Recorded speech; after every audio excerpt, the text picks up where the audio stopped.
அனைவருக்கும் வணக்கம். இன்னைக்கு ஒரு கட்டுரை பற்றி பார்க்கலாமா? இன்னைக்கு கட்டுரை வாசிப்பதற்காக நான் அருஞ்சொல் இணையதளத்த தேடும்போது, அ அதில ஒரு கட்டுரை கண்ணில் பட்டது. 2024 செப்டம்பர் மாதம் எழுதப்பட்ட கட்டுரை. எழுதியவர் நளினா மிஞ்ச். ரயில் ஓட்டும் பெண்களின் வேதனைகள். அ இந்த துறையே நமக்கு கொஞ்சம் வித்தியாசமான துறை. பெண் ரயில் ஓட்டுநர்கள். நம்ம ஊர்லயோ, எதுலயோ இந்த மாரி வேலை பார்க்குறவங்கள பார்ப்பதே அரிது. எல்லாருக்கும் இந்த மாரி வேலை பார்ப்பவங்க ஓ பக்கத்து வீட்டுக்காரங்களாங்களோ, உறவினர்களாவோ இருப்பாங்களான்னா கிடையாது. ஏன்னா, பெண்கள் போகிற வேலைகள்ல இது ஒரு அரிதான வேலை அப்படின்னே சொல்லலாம். அந்த பெண்களின் வேதனைகள்னு ஒரு பெரிய தொகுப்ப கட்டுரையா குடுத்துருக்காங்க. இந்திய ரயில்வேயில் அ ரயில் டிரைவர்களாக லோகோ பைலட் அப்படின்னு சொல்லுவாங்க அத. பணிபுரியும் பெண்களுக்கு பணி காரணமாக உடல், மனநல பிரச்சனைகள் ஏற்படுகின்றன. அதை பற்றி உயர் நிர்வாகம், ரயில்வேயோட உயர் நிர்வாகத்திடம் பலமுறை முறையிட்டும் கண்டுகொள்ளப்படவில்லை. மக்களவை எதிர்க்கட்சித் தலைவர் ராகுல் காந்தியிடமும் இப்போது முறையிட்டுள்ளனர். தகவல் அளித்த பெண்களின் பெயரை மாற்றி இந்த கட்டுரை எழுதியிருக்கிறாங்க. மத்திய பிரதேச மாநிலத்தில் பணிபுரியும் உதவி டிரைவர் அசிஸ்டன்ட் லோகோ பைலட் மீனாவுக்கு 2021 மே மாதம் வயிற்றில் சுரீரண வலி ஏற்பட்டது. அது என்னன்னு போய் ரயில்வே மருத்துவமனையில் பார்த்தப்போ அவங்க வலி மரத்து போகிற மாதிரி மாத்திரை கொடுத்துருக்குறாங்க, வலி நிவாரணி அப்போதைக்கு. அப்புறம் சோனோகிராஃபி பண்ணியிருக்கிறாங்க. பண்ணிவிட்டு கடைசியில் இது சிறுநீர் பாதை தொற்றாக இருக்கலாம் அப்படின்னு சொல்லியிருக்கிறாங்க. அப்படி தான் மீனாவும் நினச்சிருக்கிறாங்க. ஆனால் அந்த வலி காரணம் சிறுநீரகத்தில் ஏற்பட்ட சீழ் கட்டி அப்படின்னு தெரிந்தது. சிறுநீர் பாதையில் தொற்று பெருசாகி சீல் கட்டி ஆயிடுச்சு. அதான் அந்த வலியை கொடுத்தது. இப்போ சரக்கு ரயில் ஓட்டுநர் இன்னொருத்தவங்க மீனா, அவர் ஒரு முறை ரயில் வேலைக்கு ஏறினா அந்த டிரைவராக 12 மணி நேரம் பிடிக்கும். பணியின் போது கழிப்பறைக்கு செல்ல முடியாது என்பதால் தண்ணீர் உள்ள பானங்களை மிக குறைவாகவே அருந்துவோம். மீனாவை போலவே 33 லோகோ பைலட்டுகளின் மருத்துவ அறிக்கையை பரிசீலித்த போது இது அவர்களுக்கு வேலை காரணமாக ஏற்படுவதாக தெரிகிறது. இப்போ வேலை காரணமாக அவங்க தண்ணீரே குடிக்கலைன்னா என்ன ஆகும் உடம்பு? ரயில் ஓட்டுவது மிகவும் கடினமான, அதே நேரத்தில் அதிக கவனத்துடன் செய்ய வேண்டிய பணி. இதை செய்யும் பெண்களுக்கு சிறுநீர் தொற்று, கருப்பையில் நார்த்திசு கட்டிகள், உயர் இரத்த அழுத்தம், கருச்சிதைவு ஆகியவை ஏற்படுகின்றன. 1990களில் ரயில் இன்ஜின்களிலேயே சிறு கழிப்பறைகள் ரயில்வே நிர்வாகம் நிறுவ தொடங்கியது. ஆனால் இது எல்லா ரயில் இன்ஜின்லையும் அவங்க பண்ணலை. மிக குறைவான ரயில் இன்ஜின்கள் தான் சிறிய கழிப்பறையை உருவாகி அவங்க நிறுவியிருக்கிறாங்க. அப்படி இருந்தாலும் அதுலேயும் தண்ணீர் வசதி இல்லை. அப்போது தண்ணீர் வசதி இல்லாதனால அதிகமாக மூத்திர வாடை வீசுவதால் பெண்கள் அதை பயன்படுத்துவதில்லை.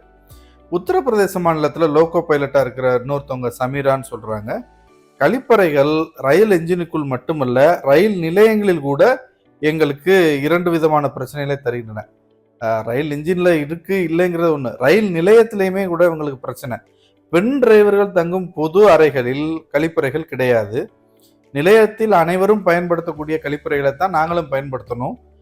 அல்லது ரயில் மேடையில் டிரைவர்கள் உதவியாளர்கள்லாம் போறதுக்கான உள்ள கழிப்பறையை தான் நாங்கள் பயன்படுத்தணும். ஆனால் அந்த இடத்துக்கு போயிட்டு அங்கே போறக்கே 5லேருந்து 10 நிமிடம் ஆகும். அப்போ பணியில் இருக்கிறவங்க ஒரு பிரேக்கில் போயிட்டு வர்றன்றது பெரிய விஷயம்.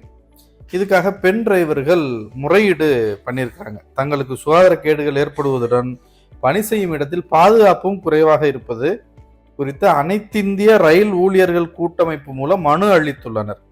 ரயில் டிரைவராகவும் இருந்து கொண்டு குடும்பத்தை கவனிப்பதும் பெரிய போராட்டமாக இருக்கிறது என்று அதில் குறிப்பிட்டுள்ளனர். ரயில்வே துறையிலேயே டிரைவர் அல்லாமல் வேற ஏதாவது ஒரு வேலையை கொடுங்க, மாற்றிவிடுமாறும் கோரிக்கை வைத்துள்ளனர். இந்திய ரயில்வே துறையில சுமார் 2000 பெண் டிரைவர்கள் உள்ளனர். அதுல 1500 பேர் இந்த கோரிக்கைக்காக கையெழுத்து போட்டிருக்கிறாங்க. ஏதாச்சும் மற்ற வேலை கூட மாற்றி கொடுங்க, இங்க டிரைவர் வேலை வேணாம் அப்படின்னு.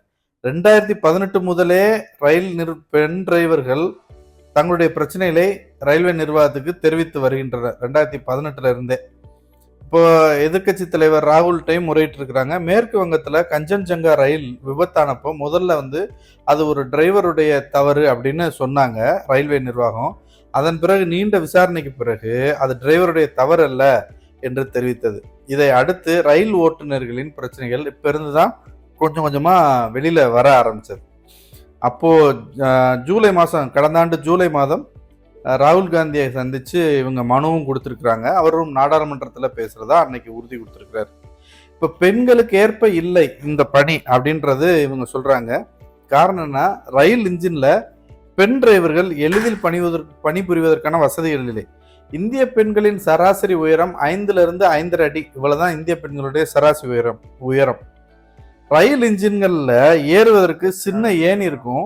அது தரையிலிருந்து படாதபடி உயர்த்தி பொருத்தப்பட்டிருக்கும். அந்த ஏணியை பிடிக்கிறக்கே தவ்வி குதிச்சு இந்த பெண் டிரைவர்கள் பிடிச்சு தான் ஏறுற மாதிரி இருக்கு அப்படின்னு அந்த உத்தரப்பிரதேசத்தை சேர்ந்த சமீரான்றவங்க ஒரு முறையீடா வைக்கிறாங்க. அப்போ படி ஏறணும்ன்றதே கொஞ்சம் தவ்வி பிடிச்சி ஏறணும்னா அந்த பெண்களுக்கான எந்த ஒரு வடிவமைப்பும் இல்லாம இது இருக்கு அப்படின்னா இதுல இருந்து நம்ம புரிஞ்சுக்கிற முடியுது. இன்ஜினில் ஏறுவதற்கு முன் முழு உடலின் முழு எடையையும் சில நிமிடங்கள் கைகளில் தாங்கி தொங்கியபடிதான் படிகளில் கால் வைத்து ஏற வேண்டும் என்கிறார் ஜூஹி. 2023 இந்த பெண் ரயில் இன்ஜின்ல ஏற முயன்ற போது கைப்பிடி நழுவி ரயில் பாதையிலே விழுந்து பலமாக அடிபட்டு கொண்டார். அவருடைய தோள்பட்டை தசை நாண்கள் அருந்து விட்டன. 1 மாதத்துக்கு மேலாக மருத்துவ விடுப்பில் இருந்தார். மீண்டும் பணிக்கு திரும்பிய போது அலுவலகத்தில் மாற்று வேலை போட்டு தந்தனர்.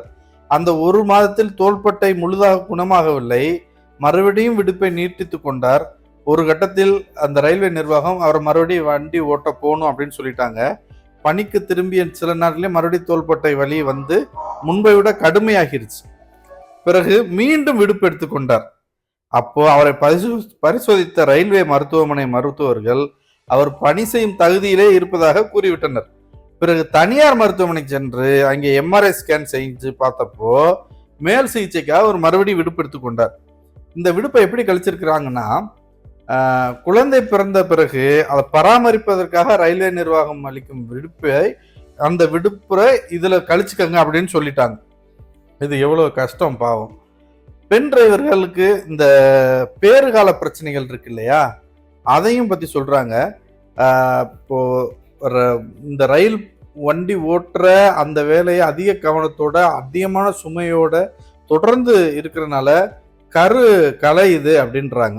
அந்த கரு கலையிறதுனால அந்த பேறுகால நேரத்திலையாவது எங்களுக்கு மாற்று பண்ணி தரணும், வேற வேலை மாற்றி கொடுக்கணும் அப்படின்னும் சொல்றாங்க. அவங்க கோரிக்கை வைக்கிறாங்க. இந்த கடினமான வேலைகளை தவிர்த்தும் கூட ரயில் ஓட்டும் வேலையின் கடினத்தன்மை காரணமாக மீண்டும் மீண்டும் கருச்சிதைவு ஏற்பட்டிருக்கு இந்த பெண்ணுக்கு. அதையும் அவங்க ஒரு முறையீடா வச்சிருக்கிறாங்க. ஏன்னா பெரும்பாலான பெண் ஓட்டுநர்கள் கருச்சிதைவுக்கு ஆளாகிறார்கள். மகப்பேறு சுகமாக நடைபெற மகப்பேறு காலத்திலாவது அவர்களுக்கு ஓட்டுநர் பதவிக்கு பதிலாக சுமை குறைந்த வேலைகளை தர வேண்டும். ரயில் ஓட்டும் வேலை என்பது தொடர்ச்சியாக 6 மணி முதல் 11 மணி நேர வேலையாக இருக்கிறது. அவர்களுக்கு தலை சுற்றல், மசக்கையால் வாந்தி, லேசான மயக்கம் போன்றவை ஏற்படும். ரயிலை ஓட்டுவதற்கு உடலில் வலிமையும் இடைவிடாத கவனமும் தேவைப்படுகிறது. இப்போ இந்த ரயிலை இப்படி நிலைமையில இந்த பெண்கள் ஓட்டுவது அந்த டிரைவர்களுக்கு மட்டும் பிரச்சனை இல்லை, அதில் பயணிக்கிற பயணிகளுக்கும் சரி, இப்போ சரக்கு ரயிலாக இருந்தால் அந்த சரக்குகளும் சரி, எல்லாற்றுக்குமே இழப்போ சேதமோ ஆபத்தோ ஏற்படும் அப்படின்னு சொல்றாங்க. பெண் டிரைவர்கள் ரயில் என்ஜினுக்குள் போவதற்கே தாவி ஏற வேண்டும், படிகளில் ஏறி இறங்க வேண்டும். வழியில் ரயில் பழுதாகி நின்றாலோ வேறு காரணங்கள் என்றாலோ ரயில் ஓட்டுநர் தான் இறங்கி சோதிக்க வேண்டும். ரயில்கள் இரவு நேரங்களில் காட்டு வழியாகவும் ஆளரவமற்ற பகுதிகளிலும் சிக்னலுக்காக நிற்க நேரிடுகிறது. எனவே பெண் டிரைவர்களின் பாதுகாப்பு கருதி பேறுகாலத்தில் மாற்று வேலை தர வேண்டும் என்ற கடிதமும் கோரியிருக்கிறார்கள். இப்போ இதற்கடுத்து என்ன பிரச்சனைனா, நள்ளிரவில் சங்கிலி இழுப்பு. இப்போ பயணியர் ரயிலை ஓட்டும் போது நள்ளிரவு நேரத்திலும் ரயில் சங்கிலியை யாராவது இழுத்து விடுவார்கள். அது எந்த இடம், பாதுகாப்பானதா இல்லையா எதுவுமே தெரியாம உதவி டிரைவரை, லோக்கோ பைலட் அசிஸ்டண்ட்டை அங்கே இன்ஜினில் இருக்க வச்சுட்டு பெண் டிரைவர் தான் இறங்கி போய் எந்த பெட்டியில் இது என்னன்னு பார்க்க போகணும். அப்போது யாராவது தாக்கினாலோ எதுவும் பிரச்சனை ஏற்பட்டாலோ அதில் தப்பிக்க வழி இல்லை. அதனால அந்த இருந்தும் பிரச்சனை இருக்கிறனால இதில் இருந்தும் பாதுகாப்பு கேட்குறாங்க. ரயிலை தாமதமாக செல்ல நேர்ந்தாலோ, மேற்கொண்டு போக சிக்னல் கிடைக்காமல் ரயிலை மெதுவாக ஓட்ட நேர்ந்தாலோ ரயில் பயணிகள் அதை பற்றிலாம் கவலைப்படுவதில்லாமல் எங்களை கேலி செய்கிறாங்க, இகழ்ச்சியாக பேசுகிறாங்க. ஒரு முறை சிக்னலுக்காக நீண்ட நேரம் காத்திருந்த போது கீழே இறங்கிய பயணி ஒருவர் கல் எடுத்து எங்கள் கேபின் மீது அடித்து விட்டார் அப்படின்னு ஒரு பெண் ஓட்டுநர் குறை சொல்றாங்க. இது மட்டும் இல்ல, பணிக்கு செல்றதே பெரிய வேலை. இப்போ ஆண் வேலைக்கு போறாருன்னா, பெண் சமைச்சு எல்லாம் செஞ்சு கொடுத்து அவருக்கு பேக் பண்ணி கையில குடுத்து விடுவாங்க. பெண் வேலை செய்யும்போது, நாங்களே எங்களுக்கு எல்லாம் பார்த்து சமைச்சு எடுத்துட்டு வர வேண்டியிருக்கு. சில நேரம் ரயில் நாங்க எடுக்க வேண்டிய நேரம் நள்ளிரவு நேரமா இருக்கும். அந்த நேரத்தில வீட்ல இருந்து ரயில் நிலையம் வருவதற்கு எந்த போக்குவரத்து வசதியும் இல்ல. அப்போ ஆட்டோவோ, மற்ற விஷயங்களோ வர்றது எங்களுக்கு பாதுகாப்பா இல்ல. அப்போ இந்த மாரி நேரங்கள்ல இரவு நேர பயணங்களுக்கு ரயில்வே நிர்வாகமே ஏதாச்சும் ஒரு போக்குவரத்து ஏற்பாடு செய்து குடுத்தா நல்லா இருக்கும் அப்படின்னு சொல்றாங்க. அப்ப குழந்தைகளின் ஏக்கம் அப்படின்னு ஒண்ணு சொல்லியிருக்கிறாங்க. அ அம்மா வேலைக்கு போய் 2, 3 நாளாவது ஏன் வரல அப்படின்னு குழந்தைகள் ஏங்குவது முதற்கொண்டு இந்த கட்டுரையில் தன்னுடைய ஆதங்கமா சொல்லியிருக்கிறாங்க. கடைசியா இந்த கட்டுரையில படிக்கும்போது, பதவி உயர்வே வேண்டாம் அப்படின்ற ஒரு தலைப்புல ஒண்ணு எழுதியிருக்கிறாங்க. ரயில் என்ஜின்ல உதவி ட பைலட்டா லோகோ பைலட்டா வேலை செய்ற பெண்கள் வந்து 8 ஆண்டு ஆண்டியும் 8 ஆண்டுகளாகியும் பதவி உயர்வு வேண்டாம் அப்படிங்கிறாங்க. ஏன்னா, நீங்க பதவி உயர்வு குடுத்தா அதுல இப்ப இருக்கிற வேலையும் சுமையுமே எங்களால சமாளிக்க முடியல. அந்த பதவி உயர்வு வந்தா அங்க எவ்வளவு கஷ்டப்படணும்னு எங்களுக்கு தெரியும் அப்படின்னு அவங்க அதையும் தவிர்க்க பார்க்குறாங்க. ஆக பெண்கள் ரயில் ஓட்ட வேண்டும் என்று விரும்பும் நிர்வாகம் அவர்களுடைய குறையை மட்டும் தீர்க்காமல் இருக்கிறது என்று ஆதங்கப்பட்டனர் அப்படின்னு கட்டுரை முடியுது. உண்மையிலேயே இது ஒரு முக்கியமான பிரச்சனை. இது வந்து ஒரு புதிய ஒரு நம்ம எல்லாரும் பார்க்காத ஒரு அரிதான வேலை அப்படின்னு தான் சொல்லலாம். ஏன்னா நம்மளுடைய உறவினர், பக்கத்து வீட்டுக்காரங்க யாராவது ரயில்வே டிரைவரா இருக்காங்களான்னா எல்லாரும் ஆமான்னு சொல்லிட முடியாது. வெகு குறைவா, வெகு அரிதா. ஏன்னா இந்தியாவிலே மொத்தமே 2000 பேர் தான் அப்படின்னு சொல்றாங்க இல்லையா? அப்போ இவங்களுடைய பிரச்சனைகளுக்கும் இந்த நிர்வாகம் செவி மடுத்து அவர்களுக்கான சூழ்நிலை சிக்கல்களையும், பாதுகாப்பையும் சரி செய்து கொடுக்கணும் அப்படின்னு கேட்டுக்கிட்டு இந்த கட்டுரையை நான் இன்று முடிக்கிறேன். இன்று உங்களோடு இந்த கட்டுரையை வாசித்ததில் மகிழ்ச்சி. நன்றி. வணக்கம்.